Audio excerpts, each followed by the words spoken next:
नमस्कार, मैं हूं अर्चना कौशल और आप देख रहे हैं किसान उत्थान कार्यक्रम। आज बात प्रगतिशील किसानों की करेंगे। मुख्यमंत्री मनोहर लाल का सपना है कि प्रदेश के ज्यादा से ज्यादा किसान प्रगतिशील बने, ताकि प्रदेश के किसान आर्थिक तौर पर मजबूत होते हुए उनके जीवन स्तर पर भी काफी बड़ा बदलाव देखने को मिले। इतना ही नहीं, हरियाणा सरकार की ओर से उन किसानों को सम्मानित भी किया जाता है जिन्होंने परंपरागत खेती को छोड़कर आधुनिक तरीके से खेती को अपनाया। ऐसा कर किसान न सिर्फ अपनी आमदनी बढ़ा रहे हैं, बल्कि इससे प्राकृतिक संसाधनों का दोहन भी कम हुआ है।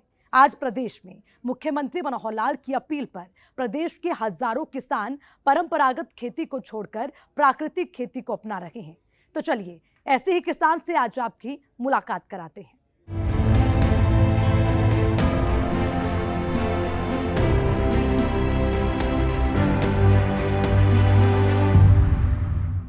किसानों की उन्नति ही देश की प्रगति है। इस सोच के साथ मुख्यमंत्री मनोहर लाल ने किसानों के हित में एक के बाद एक कई कदम उठाए, जिसका लाभ प्रदेश के हजारों लाखों किसानों को मिल रहा है। किसानों ने अब परंपरागत खेती को पीछे छोड़कर आधुनिक खेती पर बल देना शुरू कर दिया है, जिससे छोटे बड़े सभी किसानों को सालाना लाखों रुपए की आमदनी हो रही है। इसी पर देखिए हमारी एक खास रिपोर्ट। देश हो या प्रदेश, पहले किसानों की बदहाली किसी से छिपी नहीं है। देश का पेट पालने वाला किसान कई बार खुद भूखे पेट सोने को मजबूर होता है। कभी प्रकृति की मार तो कभी बाजार में फसलों का सही भाव ना मिलना।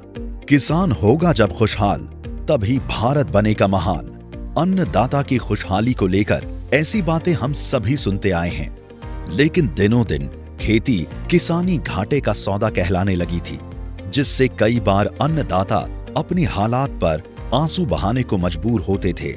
प्रदेश के मुखिया मनोहर लाल खुद किसान परिवार से आते हैं, लिहाजा उन्होंने किसानों के इस दर्द को महसूस किया है और पिछले 8.5 सालों में कई ऐसी योजनाएं चलाई हैं, जिसका लाभ प्रदेश के किसानों को बखूबी मिलने लगा है। मुख्यमंत्री मनोहर लाल किसानों से आह्वान करते नहीं थक रहे हैं कि परंपरागत खेती को छोड़कर आधुनिक तौर तरीके से खेती किया जाना लाभकारी है।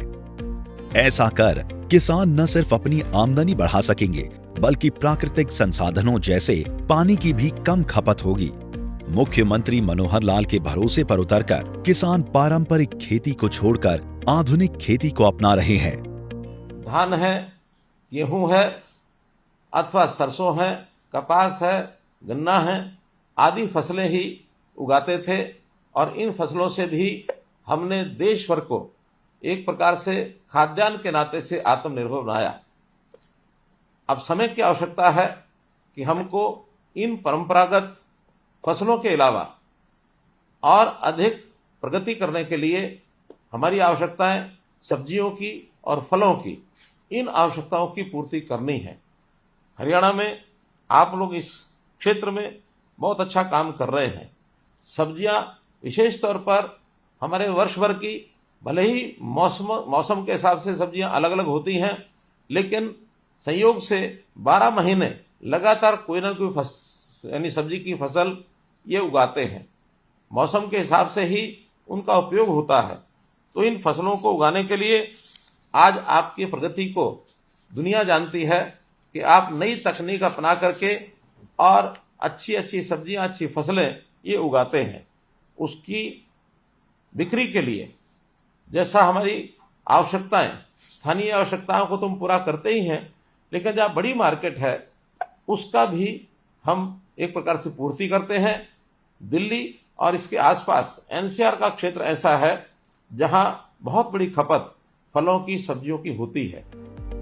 हरियाणा की मनोहर सरकार परंपरागत खेती के बजाय लगातार बागवानी करने के लिए किसानों को प्रेरित कर रही है, जिसके लिए किसानों को सब्सिडी के रूप में अनुदान सहायता राशि भी दी जा रही है।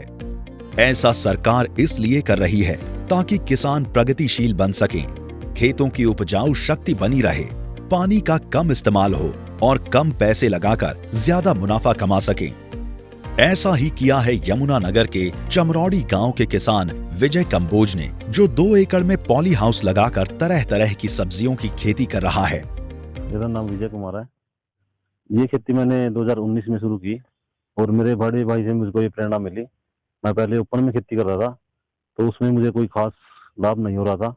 तो बड़े भाई ने मेरे को मोटिव किया और घरौंडा जाके मैंने ट्रेनिंग ली इसकी, और वहाँ से ट्रेनिंग लेके मैंने अपना प्लाट लगाया और उससे मुझे अच्छी प्रॉफिट हुआ।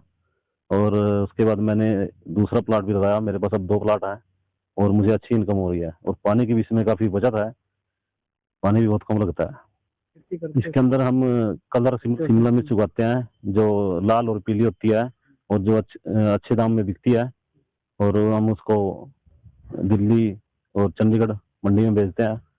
वहाँ से हमें अच्छे दाम मिलते हैं उसके। फूलों की खेती में भी अच्छा प्रॉफिट है, लेकिन उसके हमारे मार्केट का ज़्यादा दूर है, तो हमें उसको ले जाने में दिक्कत आती है, क्योंकि उसको एसी गाड़ी में ले जा सकते हैं, और ऐसे हम इतनी दूर ले जाने में वो फूल खराब हो जाएंगे, तो इसलिए हम उसकी खेती नहीं कर पाते। किसान पहले परंपरागत खेती करता था, लेकिन 2019 में वो अपने भाई से प्रभावित हुआ और उसने बागवानी विभाग से संपर्क किया, जिसके बाद घरौंडा में उसने ट्रेनिंग ली और 1 एकड़ में पॉली हाउस लगाया। किसान ने बताया कि पॉली हाउस के लिए सरकार की तरफ से उसे 65% अनुदान मिला, और जब उसने पॉली हाउस में खेती शुरू की तो उसे पता लगा कि इसमें कम खाद और कम पानी देकर ज्यादा उत्पादन किया जा सकता है। हाँ, सरकार ने हमारा काफी सहयोग किया। प्लाट हमें सिर्फ मतलब अपना 35% शेयर दिया और 65% शेयर जो है गवर्नमेंट ने दिया, और जिससे हमें आसानी से हम अपना प्लाट लगा सके। हाँ, सीड काफी महंगा है पॉली हाउस का जो है, और उसकी जो है गवर्नमेंट सीडलिंग पे सब्सिडी दे रही है और सीड्स पे नहीं दे रही है। हम डायरेक्ट सीड लगाते हैं जो काफी महंगा पड़ता है। मेरे अब 2 एकड़ में मेरे प्लाट लगे हुए हैं। मैं सरकार से कहना चाहूँगा कि हमारे यहाँ मंडी की अच्छी व्यवस्था की जाए, जिससे हमें सामान ले जाने में, अपना बेचने में आसानी हो। मुश्किलें तो मेन सीड में आ रही है। सीड जो है काफ़ी महंगा है, और कई बार मंडियों में दाम अच्छे नहीं होते, तो हमें अपने सीड के पैसे भी पूरे नहीं होते। उनको मैं ये कहना चाहूँगा कि आप ओपन खेती बजाय प्रोटेक्टिव खेती में आए, जिससे आप अच्छी इनकम प्राप्त कर सकें। का काफ़ी अच्छा योगदान है, वो हमें समय समय पर गाइडलाइन देते रहते हैं, और जो कोई हमें दिक्कत होती है उसका मतलब वो निदान करते हैं। पॉली हाउस में किसी भी मौसम में कोई भी सब्जी उगा सकते हैं, क्योंकि इसमें मौसम के विपरीत भी तापमान को किया जा सकता है। वहीं बागवानी विभाग के डिप्टी डायरेक्टर ने बताया कि सरकार किसानों की आय दोगुनी करने के प्रयास में है और किसानों को अलग तरीके से खेती करने के लिए प्रोत्साहित भी कर रही है। जिस तरह परंपरागत खेती में किसान को मौसम पर निर्भर रहना पड़ता है, तो वहीं पॉली हाउस में मौसम पर निर्भर रहने की जरूरत नहीं है। वहीं कई तरह के कीट पतंगे ऐसे होते हैं जो खुले खेत में नुकसान करते हैं, लेकिन पॉली हाउस में ये कीट पतंगे नहीं आ पाते, और साथ ही पानी का भी बचाव होता है, क्योंकि इसमें ड्रिप इरिगेशन की जाती है। सबसे बड़ा तो फायदा ये होता है कि इसके अंदर हम लोग मौसम को आगे पीछे कर सकते हैं। हम मतलब सरल भाषा में कह सकते हैं कि ऑफ सीजन में इसकी खेती कर सकते हैं, जिससे किसान को उसका मूल्य अधिक मिलता है। सबसे बड़ा फायदा उसको फाइनेंशियल टर्म में आएगा कि उसको अधिक मुनाफा मिलेगा। दूसरा है बीमारियों से बचत, कि कई सारी जो कीट पतंगे थे वो खुले खेत में आ जाते हैं और किसान भाई की फसल को नुकसान पहुंचाते हैं। तो अगर हमने पॉली हाउस या नेट हाउस लगा लिया तो उसके अंदर वो कीट पतंगे प्रवेश नहीं कर पाते और उनका आक्रमण नहीं होता। तीसरा मौसम की मार है, जैसे कई बार अधिक बरसात आ जाती है, ओले पड़ जाते हैं, तो उससे फसलों को नुकसान होता है। तो ग्रीन हाउस के अंदर उस सब नुकसान से बचा जा सकता है। पानी भी कम लगता है सर इसमें? हाँ बिल्कुल, इसके अंदर हमने कंपलसरी किया कि ड्रिप इरिगेशन का इस्तेमाल होगा, और ड्रिप इरिगेशन का इस्तेमाल करते तो बूंद बूंद सिंचाई जाता है, तो खाद का भी समुचित मात्रा में इस्तेमाल होता है और पानी की बचत होती है। सर, जैसे कि जो आधुनिक खेती है इसमें बहुत सारी फसलों को इन्वॉल्व किया गया है, क्या आगे और को इन्वॉल्व किया जाएगा? किस तरह की प्रक्रिया विभाग की तरफ से चल रही है? तो बागवानी विभाग हरियाणा में सबसे नया विभाग है, आप कह सकते हैं कि सबसे यंग डिपार्टमेंट है। हालांकि सरकार की तरफ से इस तरह खेती करने पर किसान का सहयोग तो जरूर किया जा रहा है, लेकिन फिर भी किसान को एक समस्या जरूर आ रही है। किसानों का कहना है कि खेत में वो फसल तो उगा पा रहे हैं, लेकिन इसकी बिक्री के लिए उन्हें दूर जाना पड़ता है।